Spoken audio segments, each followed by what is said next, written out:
Hello नमस्कार दोस्तों, मैं किशन कन्हैया स्टडी पॉइंट में आपका स्वागत करता हूं। दोस्तों, आज की वीडियो में हम लोग सिंधु घाटी सभ्यता या फिर हड़प्पा सभ्यता के बारे में जानेंगे। और इससे पहले प्राचीन भारत के इतिहास के क्रम में पहला वीडियो पूरा पाषाण काल, मध्य पाषाण काल और नव पाषाण काल से संबंधित है, जो कि अपलोड किया जा चुका है। ये दूसरा वीडियो है जो है सिंधु घाटी सभ्यता या फिर हड़प्पा सभ्यता। ठीक है, पहले वीडियो का लिंक नीचे डिस्क्रिप्शन में मिल जाएगा। और यह जो इतिहास की सीरीज शुरू हुई है उसके क्रम में यह दूसरा वीडियो है। ठीक है, तो चलिए स्टार्ट करते हैं सिंधु सभ्यता को। और इससे पहले यदि आप लोगों ने चैनल सब्सक्राइब नहीं किया है तो उसे कर लें और इसको वीडियो को शेयर अवश्य करते रहें। ठीक है, तो सिंधु घाटी सभ्यता एक आदि ऐतिहासिक काल की सभ्यता है।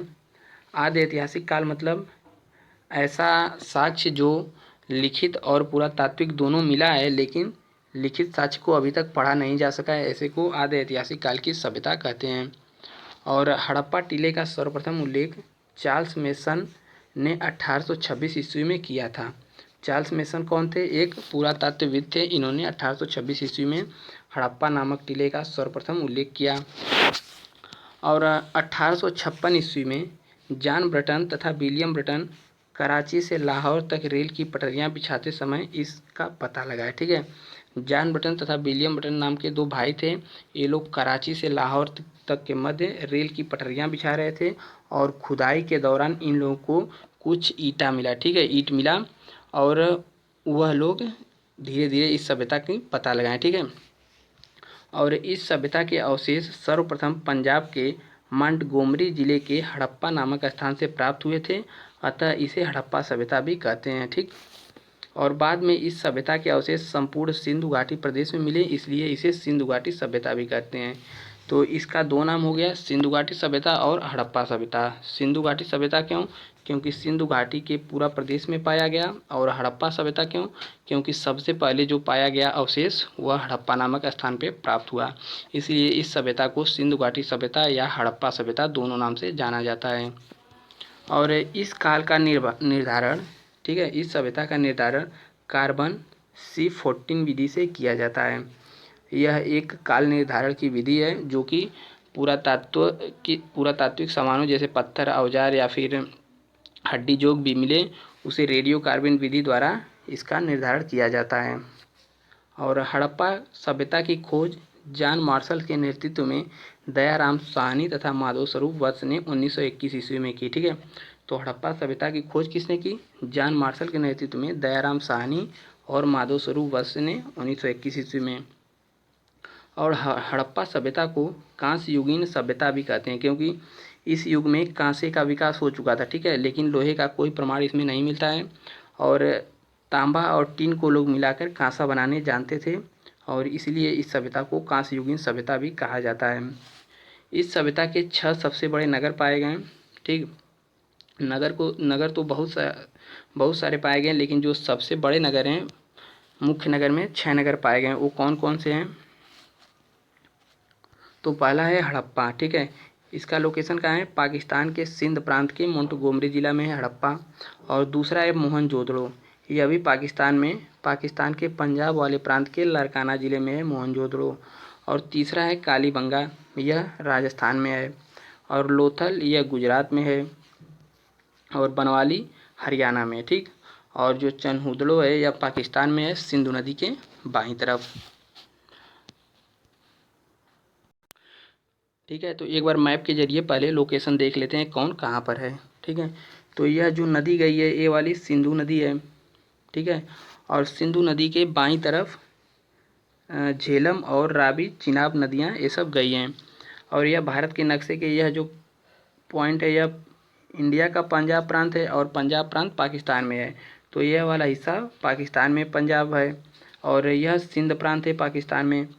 और इसी तरह जो हड़प्पा शहर मिला वह पाकिस्तान के पंजाब नामक स्थान पर, यहाँ पर हड़प्पा सभ्यता मिला, जो कि सिंधु नदी जो गई है उसकी बाईं तरफ है।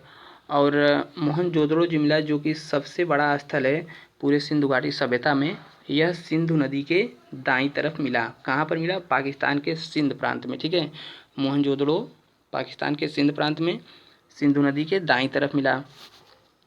और जो मांडा नामक स्थान मिला जम्मू कश्मीर में, यह पूरे हड़प्पा सभ्यता का सबसे उत्तरी स्थल है। यह जम्मू कश्मीर में मिला, सिंधु नदी के बाईं तरफ यह भी है। और पाकिस्तान के सिंध प्रांत में और भी बहुत सारे स्थल मिले, उनमें से कौन कौन से हैं, तो एक है चनहुदड़ो और दूसरा है कोट दीजी, यह सिंधु नदी के बाईं तरफ मिले। और हरियाणा में, यानी कि इंडिया में जो हरियाणा है उसमें स्थल जो मिले बनवाली, राखीगढ़ी और भगवानपुर।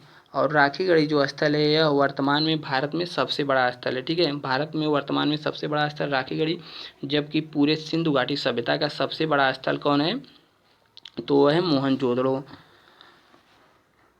और जो अगला है वह पड़ता है राजस्थान में। राजस्थान में कौन कौन है, कालीबंगा और बालाथल। और उसके नीचे यानी कि दक्षिण में गुजरात में जो स्थल है प्रमुख, वो है लोथल, धौलावीरा और सुरकोटदा और रंगपुर। ठीक है, और महाराष्ट्र में जो है दाइमाबाद। दाइमाबाद दास्क नदी के किनारे स्थित है और सिंधु घाटी सभ्यता का सबसे दक्षिणी स्थल है। और इधर पाकिस्तान के पश्चिम में जो है अफ़गानिस्तान। अफ़गानिस्तान में मुख्य रूप से दो स्थल मिले, कौन कौन से, एक सोतबोई और मुंडीकाक। ठीक है, और सुत गेंडा डोर जो मिला पाकिस्तान में, वह सिंधु घाटी सभ्यता का सबसे पश्चिमी स्थल माना जाता है। और सबसे पूर्वी स्थल यूपी के आलमगीरपुर में सबसे पूर्वी स्थल है। और सबसे पश्चिमी स्थल पाकिस्तान के सुतगोंडा डोर है। और सबसे उत्तरी स्थल है मांडा और सबसे दक्षिणी स्थल है दाइमाबाद। ठीक है, और अब आगे देखते हैं। तो एक बार इस सारणी के माध्यम से पूरी सिंधु घाटी सभ्यता का ओवरव्यू ले लेते हैं। तो पहला जो स्थल है हड़प्पा। हड़प्पा पाकिस्तान के पंजाब प्रांत में मोंटगोमरी जिले में है और रावी नदी के किनारे स्थित है। और इसके खोजकर्ता दयाराम साहनी और माधव स्वरूप वत्स हैं 1921 ईस्वी में खोज किए थे। यहाँ से क्या क्या मिला, मुख्य बिंदु, यहाँ से अन्न भंडार मिला और कांसे का दर्पण मिला और 837 कब्रिस्तान मिले। और हड़प्पा में जो शव थे वह दफनाए जाते थे। ठीक है, जबकि मोहनजोदड़ो में शव जलाए जाते थे। और हड़प्पा से और क्या मिला, श्रमिकों का आवास मिला। और दूसरा आता है मोहनजोदड़ो। मोहनजोदड़ो भी पाकिस्तान में है। इस समय सिंध प्रांत के लरकाना ज़िले में मोहनजोदड़ो पड़ता है और सिंधु नदी के किनारे स्थित है। और इसके खोजकर्ता राखलदास बनर्जी हैं, 1922 ईस्वी में हुआ था, इसका खोज हुआ था। ठीक है, हड़प्पा का खोज 1921 ईस्वी में और मोहनजोदड़ो का खोज ठीक उसकी एक साल बाद 1922 ईस्वी में। यहाँ से क्या क्या मिला, तो यहाँ से विशाल स्नानागार मिला और कांस्य की मूर्ति मिली। ठीक है, कांस्य की नर्तकी की मूर्ति मिली और पुरोहित की भी मूर्ति मिली।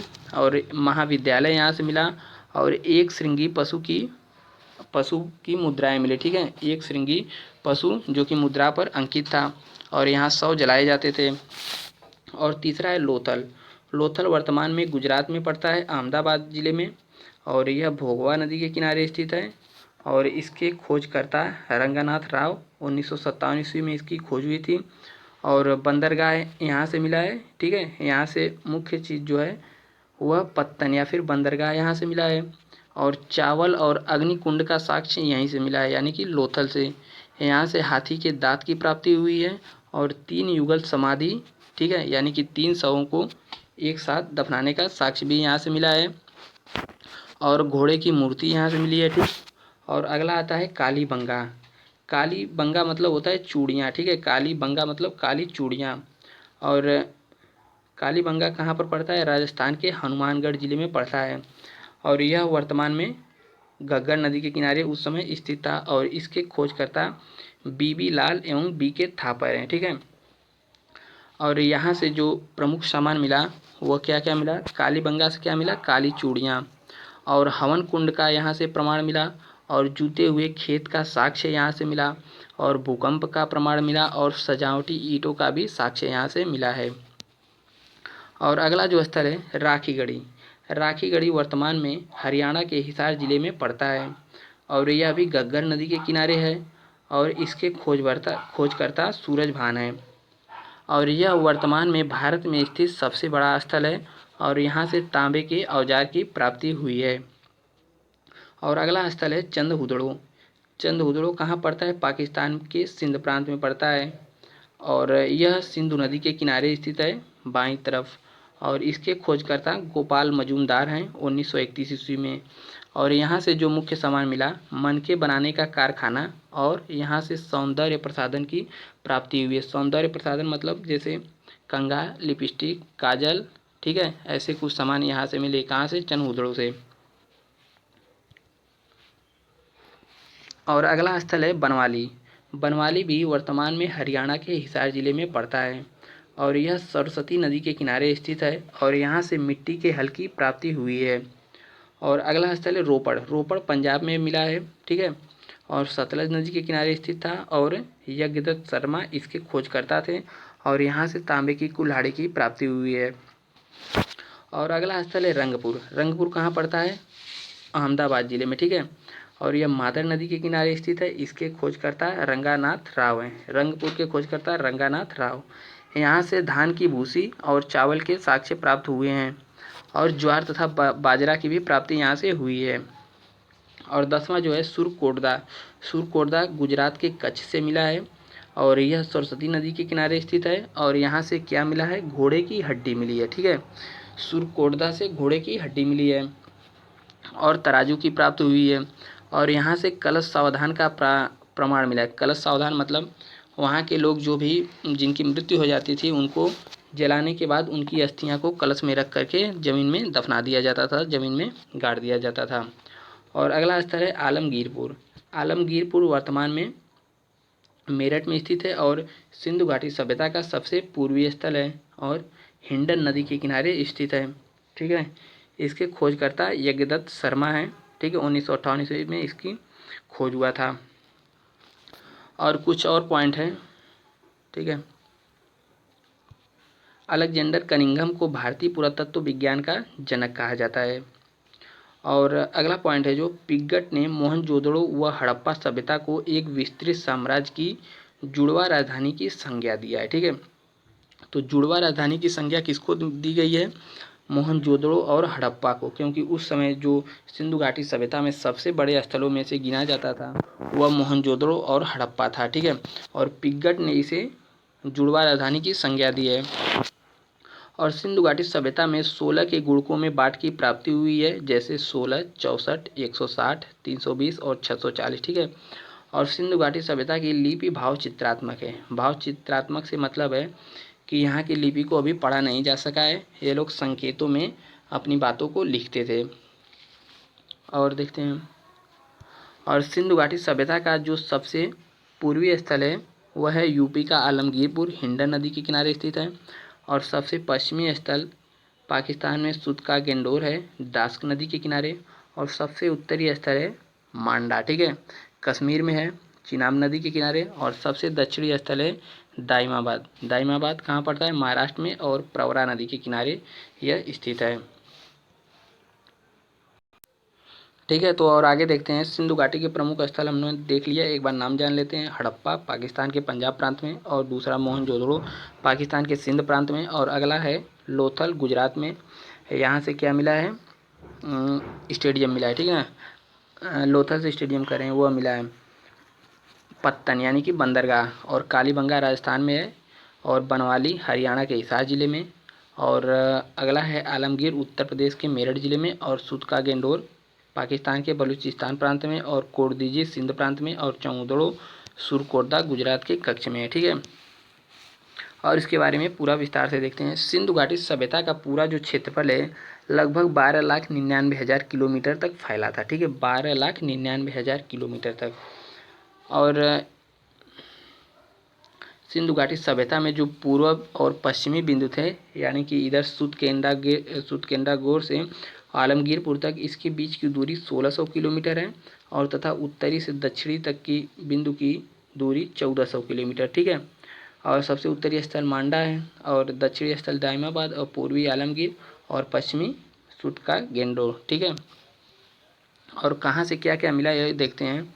तो हड़प्पा, इसकी खोज दयाराम साहनी ने 1921 ईस्वी में, और रावी नदी के किनारे यह स्थित है, और वर्तमान में पाकिस्तान के सिंध प्रांत के मोंटगोमरी जिले में पड़ता है। यहाँ से अन्न भंडार, कहाँ से? दरपड़, तांबे की एक्का गाड़ी, और R37 कब्रिस्तान, ठीक है। R37 कब्रिस्तान कहाँ से? तो हड़प्पा से। और श्रमिकों का आवास और कपास का साक्ष्य, ठीक है। और कपास का सर्वप्रथम साक्ष्य कहाँ से मिला था, तो सिंधु घाटी सभ्यता से ही मिला था। और विदेशी को लकड़ी के ताबूत में दफनाने का साक्ष्य भी यहाँ से मिला है, ठीक है। अगला स्थल आता है मोहनजोदड़ो। मोहनजोदड़ो की खोज राखलदास बनर्जी 1922 ईस्वी में, और यह भी सिंधु नदी के किनारे स्थित है, और सिंधु नदी के बाईं तट पर, और वर्तमान स्थिति इसकी पाकिस्तान प्रांत के लड़काना ज़िले में स्थित है। यहाँ से क्या क्या मिला, यहाँ से विशाल स्नानागार जिसकी लंबाई 11.88 मीटर और 7.01 मीटर चौड़ा और 2.42 मीटर गहरा था, ठीक है। और कांस्य से नर्तकी की मूर्ति यहाँ से मिली है, और पुरोहित की भी मूर्ति मिली है, और महाविद्यालय मिला है, और एक श्रृंगी पशु की मुद्रा यहाँ से मिली है। और यहाँ पर शव जलाए जाते थे, जबकि ऊपर यानी कि हड़प्पा में दफनाए जाते थे। और प्रत्येक घरों में कुआं मिला है, और 20 स्तंभों पर निर्मित एक सभा भवन भी यहाँ से मिला है। और सबसे बड़ी ईंट का प्रमाण भी यहीं से मिला है, यानी कि मोहनजोदड़ो से। और अगला स्थल आता है लोथल। लोथल का खोज रंगा राव ने, ठीक है, 1957 ईस्वी में, और भोगवा नदी के किनारे स्थित है, और वर्तमान में गुजरात के अहमदाबाद ज़िले में लोथल पड़ता है। यह एक बंदरगाह पत्तन था, ठीक है, मतलब बंदरगाह था, यहाँ से व्यापार प्राचीन समय में होते थे। और चावल व अग्निकुंड के प्रमाण भी यहीं से मिले हैं, और हाथी और घोड़े की मिट्टी की मूर्ति भी यहाँ से मिली है, और तांबे का कुत्ता और चक्की के 2 पाठ की प्राप्ति यहाँ से हुई है। और यहाँ से लकड़ी का अन्नागार भी मिला है। और यहाँ की जो सबसे विशेष बात, सबसे मुख्य बात जो कि पूरे सिंधु घाटी सभ्यता में सबसे अलग देखने को मिलती है, वह क्या है, दरवाजे व खिड़कियाँ, ठीक है। यानी कि लोथल के जो थे दरवाजे और खिड़कियाँ का मुंह सड़क की ओर खुलते थे, ठीक है। और जबकि बाकी प्रांतों के सड़क की ओर न खुल के सड़क के पीछे यानी कि पिछवाड़े की ओर खुलते थे दरवाजे, और लेकिन लोथल में सड़क की ओर खुलते थे दरवाजे और खिड़कियाँ। अगला स्थल है कालीबंगा। कालीबंगा का खोज बीबी लाल और बी के थापर ने किए थे, और घग्गर नदी के किनारे स्थित है, और वर्तमान में राजस्थान के हनुमानगढ़ जिले में कालीबंगा पड़ता है। और यहाँ से काली चूड़ियाँ, जूते हुए खेत के साक्ष्य, अग्निकुंड व हवन कुंड, और तांबे का बैल, ऊँट की हड्डी और युग्म समाधियाँ यहाँ से मिली हैं। और सजावटी ईंटों का प्रमाण भी यहीं से मिला है, ठीक है। और यहाँ के मकान जो थे कच्चे ईंटे के थे, परंतु सड़कें व नालियाँ पक्के ईंटों के यहाँ से मिले हैं। अगला स्थल है चन्हुदड़ो। चन्हुदड़ो की खोज गोपाल मजूमदार ने 1931 ईस्वी में की थी, और यह सिंधु नदी के किनारे स्थित है। और चन्हुदड़ो एक औद्योगिक नगर था, ठीक है। औद्योगिक नगर था मतलब यहाँ पे मनके और तरह तरह के औजार भी यहाँ पर बनाए जाते थे, ठीक है। मनकों का कारखाना और सौंदर्य प्रसाधन की प्राप्ति भी यहीं से हुई है। और अगला है बनवाली। बनवाली वर्तमान में हरियाणा जिले के हिसार, हरियाणा राज्य के हिसार जिले में है, और इसकी खोज रविंद्र सिंह बिष्ट ने की थी। और यहाँ से मिट्टी के हल और धामन पात्र, ठीक है, और रसोई का नगर भी इसे कहा जाता है। और जो अगला स्थल है राखीगढ़ी। राखीगढ़ी घग्गर नदी के किनारे स्थित है, और इसका खोज सूरजभान ने की थी, और वर्तमान में हरियाणा के हिसार जिले में पड़ता है, और यह भारत का सबसे बड़ा स्थल है, ठीक है, वर्तमान में भारत का सबसे बड़ा स्थल है। और यहाँ से तांबे के बने हुए उपकरण जैसे कुल्हाड़ी या फिर तलवार जैसे हथियार भी राखीगढ़ी से प्राप्त हुए हैं। और अगला स्थल आता है रोपड़। रोपड़ पंजाब प्रांत में स्थित है, और सतलज नदी के किनारे स्थित था, और इसका खोज यज्ञदत्त शर्मा द्वारा किया गया। और यहाँ से जो औजार प्राप्त हुआ वह था तांबे की कुल्हाड़ी। और अगला स्थल है रंगपुर। रंगपुर वर्तमान में गुजरात के अहमदाबाद के, ठीक है, अहमदाबाद गुजरात में स्थित है, और यह मादर नदी के किनारे स्थित है, और इसका खोज रंगनाथ राव द्वारा किया गया। यहाँ से धान की भूसी और ज्वार बाजरा के साक्ष्य भी यहीं से मिले हैं। और अगला स्थल है सुरकोटदा। सुरकोटदा गुजरात में पड़ता है, और सरस्वती नदी के किनारे स्थित है, और यहाँ से घोड़े की हड्डी के साक्ष्य और तराजू व कलश सावधान के भी साक्ष्य यहाँ से मिले हैं, ठीक है। घोड़े की हड्डी के साक्ष्य कहाँ से, सुरकोटदा गुजरात से।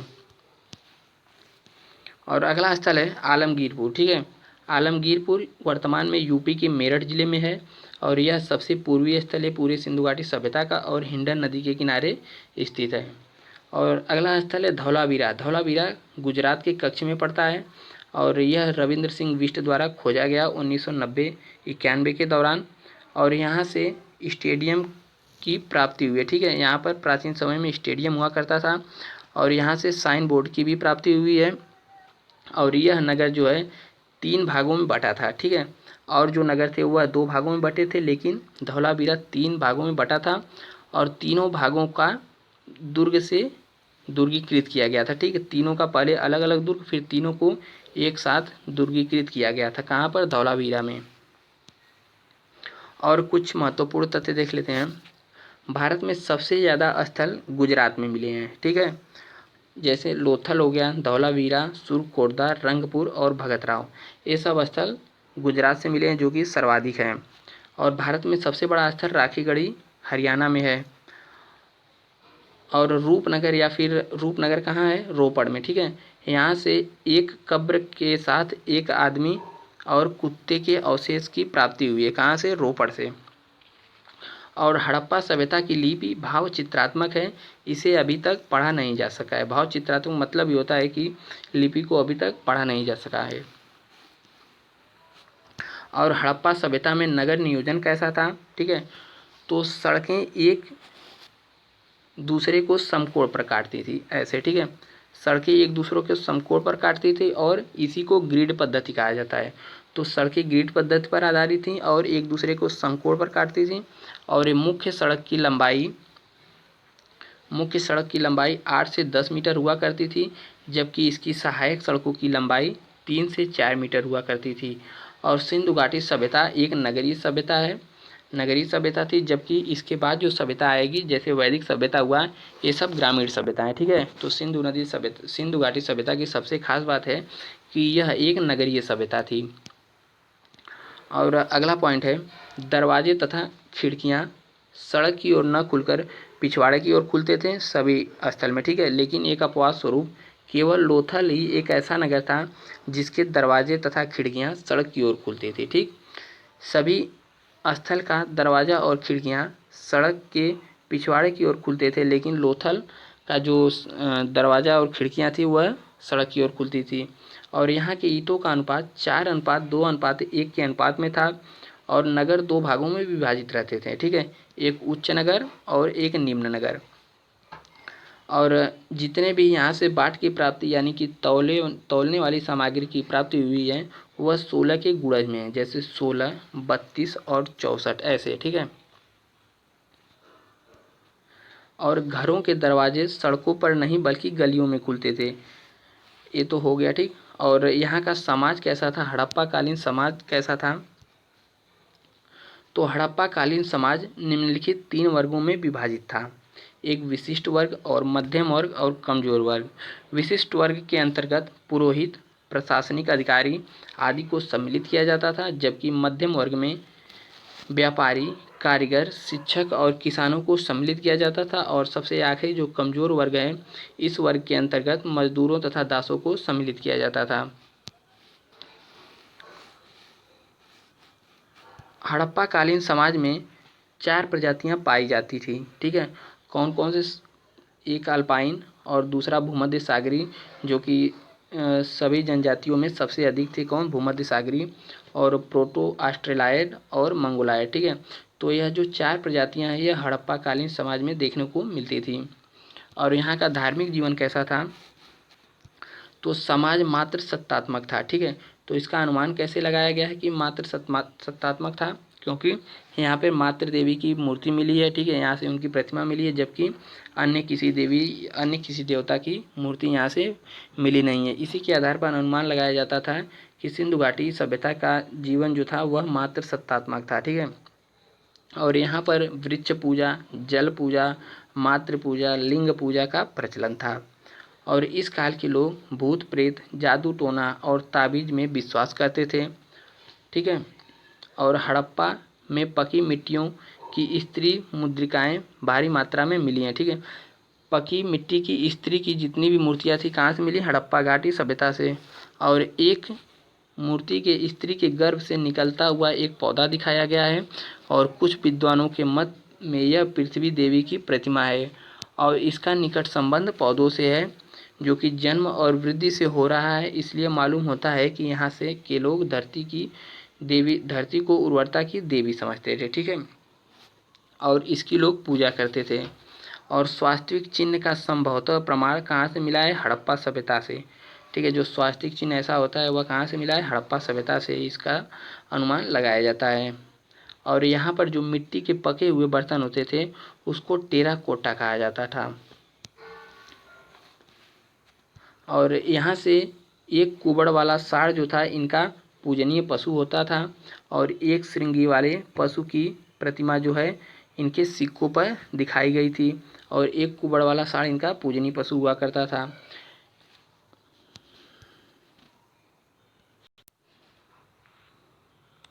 जो हड़प्पा का जो काल था वह कब से कब था, तो 2500 बीसी से 1750 बीसी तक इसको माना जाता है, ठीक है।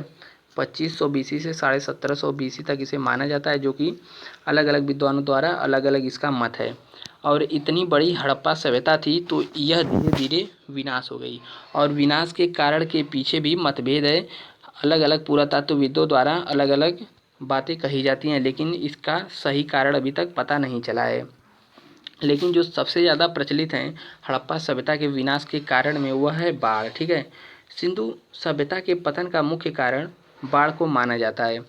एक मार्शल हैं पुरातत्वविद, इन्होंने कहा है मार्शल के अनुसार मोहनजोदड़ो और मैके ने चनहुदड़ो तथा आर एस राव ने लोथल के पतन का मुख्य कारण बाढ़ माना है, किंतु इससे उन नगरों के पतन का कारण पता नहीं चलता जो नदियों के किनारे नहीं थे, ठीक है।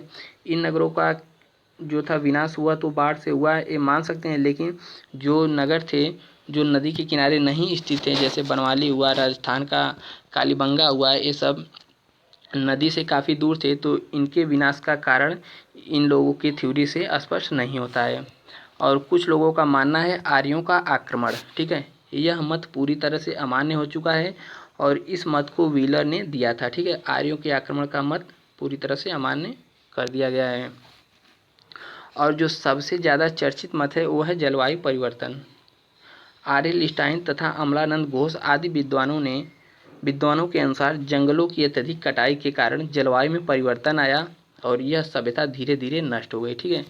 तो इसके पीछे अभी बहुत मतभेद है, अलग अलग वैज्ञानिकों द्वारा अलग अलग इसमें मतभेद हैं, तो इसका अभी क्लियर नहीं है, लेकिन बाढ़ को और जलवायु परिवर्तन को मुख्य कारण माना जाता था।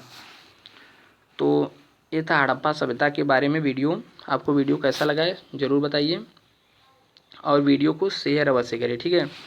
तो इसी तरह के वीडियो आप लोग को मिलते रहेंगे और एक अलग से प्लेलिस्ट बनी है, उसी में आप लोग आकर चेक करते रहिएगा, वहाँ पर वीडियो ऐड होते रहेंगे। और इसके बाद जो अगला वीडियो आएगा वो है वैदिक सभ्यता, ठीक है। वैदिक सभ्यता को 2 भागों में पढ़ा जाएगा, एक ऋग वैदिक सभ्यता, एक उत्तर वैदिक सभ्यता, ठीक है। तो अगले दिन वीडियो कौन सा मिलेगा, ऋग वैदिक सभ्यता का, ठीक है। तो मिलते हैं अगले वीडियो में, तब तक के लिए नमस्कार, बाय बाय, जय हिंद।